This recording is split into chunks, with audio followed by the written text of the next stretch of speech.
खबर हरियाणा के पलवल से आ रही है, जहां इन दिनों एक बड़ा खुलासा हुआ है। पुलिस ने यहां पाकिस्तान के कुख्यात खुफिया एजेंसी यानी आईएसआई के लिए जासूसी करने के आरोप में वसीम अकरम नाम के एक यूट्यूबर को गिरफ्तार करने में कामयाबी प्राप्त की है। जहां बड़ी खबर है ये, दरअसल इस गिरफ्तारी की नींव तब पड़ी जब पुलिस ने 4 दिन पहले आलिमेव गांव निवासी तौफीक को पकड़ा था। तौफीक पर पाकिस्तान को संवेदनशील जानकारियां भेजने के बेहद गंभीर आरोप लगे थे और जब पुलिस ने उससे कड़ी पूछताछ की तो कई रहस्य एक एक करके सामने आ गए।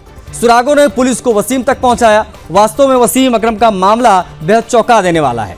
यह व्यक्ति दिखने में एक साधारण यूट्यूबर था। मेवात के इतिहास पर दरअसल ये वीडियो बनाता था, लेकिन 3 साल पहले ही वो पाकिस्तान के एजेंट दानिश के संपर्क में आ चुका था। पुलिस के मुताबिक 2021 में जब उसने वीजा के लिए आवेदन किया तभी उसकी मुलाकात सीमा पार के इस एजेंट से हुई थी और यहीं से उसकी जिंदगी ने खतरनाक मोड़ लिया। दरअसल पुलिस जांच में सामने आया है कि वसीम और तौफीक दोनों इंटरनेट कॉल के जरिए आईएसआई और पाकिस्तानी उच्चायोग से जुड़े हुए थे। ये दोनों लगातार सीमा पार बैठे आतंक के आकाओं को खुफिया जानकारियां पहुंचा रहे थे। यही नहीं, वसीम ने तो दिल्ली जाकर पाक एजेंटों को सिम कार्ड तक मुहैया कराया था। अब सवाल ये उठता है कि एक यूट्यूबर जिसका पिता गांव में अस्पताल चलाता हो, जो खुद अपने चैनल के जरिए इतिहास बताने का काम करता हो, आखिर क्यों और कैसे देश विरोधी ताकतों के हथियार के रूप में ये सामने आ जाता है। बेहद हैरान कर देने वाला मामला है। बता आपको ये दे कि पुलिस ने जब उनके फोन की जांच की तो कई आपत्तिजनक चैट सामने आई, जिसमें से कई को डिलीट भी कर दिया गया था, लेकिन साइबर सेल उन्हें रिकवर कर रहा है ताकि ये पता चल पाए कि पाकिस्तान को उसने कौन कौन सी जानकारियां बेची थी। एसपी ने इस मामले की जांच पलवल क्राइम ब्रांच और साइबर टीम को सौंप दी है। इंटेलिजेंस ब्यूरो भी लगातार इस केस पर नजर बनाए हुए है।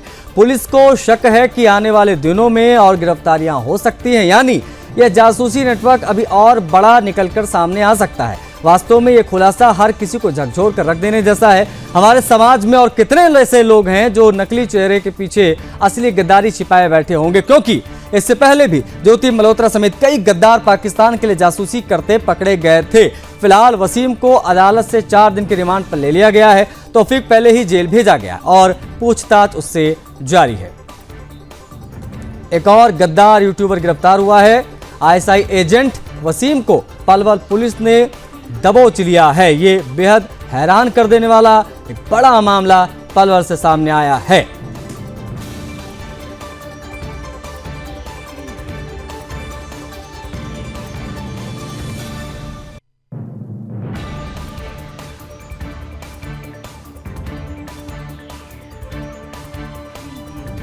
देखिए, ये जो गद्दार यूट्यूबर्स हैं, इनकी एक लंबी लिस्ट बनती जा रही है दिन पे दिन, क्योंकि ज्योति मल्होत्रा से लेकर यहाँ तक अगर हम देखें तो कई इस प्रकार के जो एजेंट हैं, संदिग्ध हैं, वो पकड़ में आए हैं हाल फिलहाल के दिनों में, और पलवल इसमें टॉप पर रहा है। एक और गद्दार यूट्यूबर यहाँ गिरफ्तार हुआ है। आईएसआई एजेंट वसीम को पलवल पुलिस ने दबोचा है। संदिग्ध चैट इसके फोन से मिले हैं, कई चैट इसने डिलीट कर दिए थे। साइबर सेल एक्शन में है। इंटरनेट पर पाकिस्तान के संपर्क में था वसीम अकरम, और ये अब यहाँ से जांच का विषय है कि इसने क्या क्या जानकारियाँ अब तक वहाँ बेची हैं। इसने वीज़ा के लिए अप्लाई किया था पाकिस्तान में, उस समय ये जो है पाकिस्तानी एजेंट के संपर्क में आया था और उसके बाद से इसने देश के खिलाफ गद्दारी जो है वो शुरू कर दी थी। और ये बेहद हैरान कर देने वाला, चौंका देने वाला एक बड़ा मामला सामने आया है। बता दें आपको कि पुलिस इससे पूछताछ कर रही है लगातार, और आने वाले समय में बताया जा रहा है कि कई और चीज़ें जो हैं वो निकलकर सामने आ सकती हैं, क्योंकि लगातार रिमांड पर लेने के बाद से कार्रवाई जारी है। 4 दिन पहले तौफीक नाम का एक एजेंट गिरफ्तार किया जाता है, उससे कड़ाई से पूछताछ होती है तो वो वसीम का नाम लेता है और आईएसआई एजेंट वसीम को भी पलवल पुलिस ने दबोच लिया है। ये बड़ी खबर है। फोन से कुछ संदिग्ध चैट भी मिले हैं। साइबर सेल एक्शन में है। इंटरनेट पर किस प्रकार से ये पाकिस्तान के लिए कार्य कर रहा था, किस प्रकार से इंटरनेट के माध्यम से पाकिस्तान के संपर्क में था, इन सभी की हम बात करेंगे। मोहित हमारे साथ कनेक्ट हो गए, साइबर एक्सपर्ट हैं, उनसे हम बातचीत करने की कोशिश करेंगे। मोहित यादव स्क्रीन पर दिख रहे हैं। मोहित, स्वागत है आपका सुदर्शन न्यूज पर। एक बेहद हैरान करने वाला मामला सामने आया है। साइबर सेल एक्शन में है सर, गिरफ्तारी हुई है एक एजेंट की। किस प्रकार से ये लोग जानकारियां पाकिस्तान पहुंचाते हैं और कितनी महत्वपूर्ण इस प्रकार के एजेंट्स की ये गिरफ्तारियां?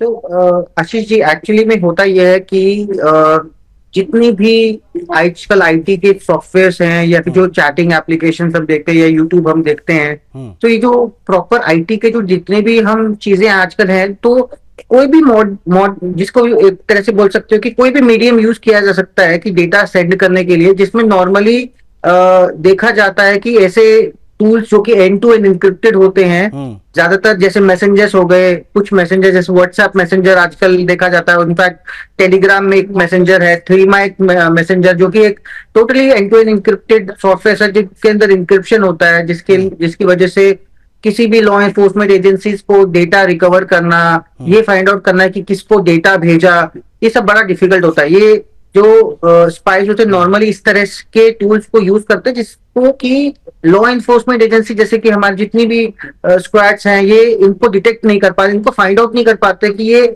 किस पर्सन को भेज, क्योंकि उसके अंदर कोई आइडेंटिटी लीक नहीं होती जो जिसको भी उन्होंने मैसेज भेजा। सो अल्टीमेटली तरीका बहुत सारे तरीके हैं। बड़ा कॉमन सा शब्द हम हर बार सुनते हैं इस प्रकार की खबरों में, इंटरनेट कॉल के माध्यम से ये पाकिस्तानी एजेंट के संपर्क में थे। ये किस प्रकार की इंटरनेट कॉल होती हैं और इसको पकड़ पाना क्या वाकई बड़ा मुश्किल काम होता है? आशीष जी, जो जैसे इंटरनेट कॉल की जब हम बात करते हैं तो इसके अंदर ना एक कॉल्स जो नॉर्मली हम व्हाट्सएप कॉल्स करते हैं या टेलीग्राम कॉल्स करते हैं, ये कॉल्स इंक्रिप्टेड होती हैं।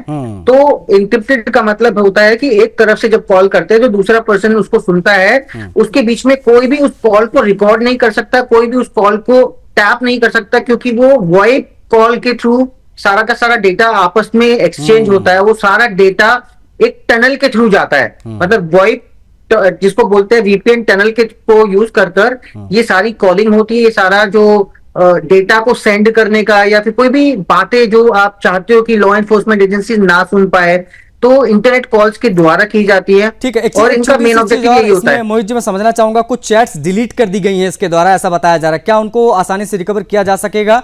और अगर रिकवर किया जाता है तो कितनी बड़ी कामयाबी होगी और क्या जानकारियां प्राप्त हो सकती हैं, कितनी डीपली हम जा सकते हैं इसमें?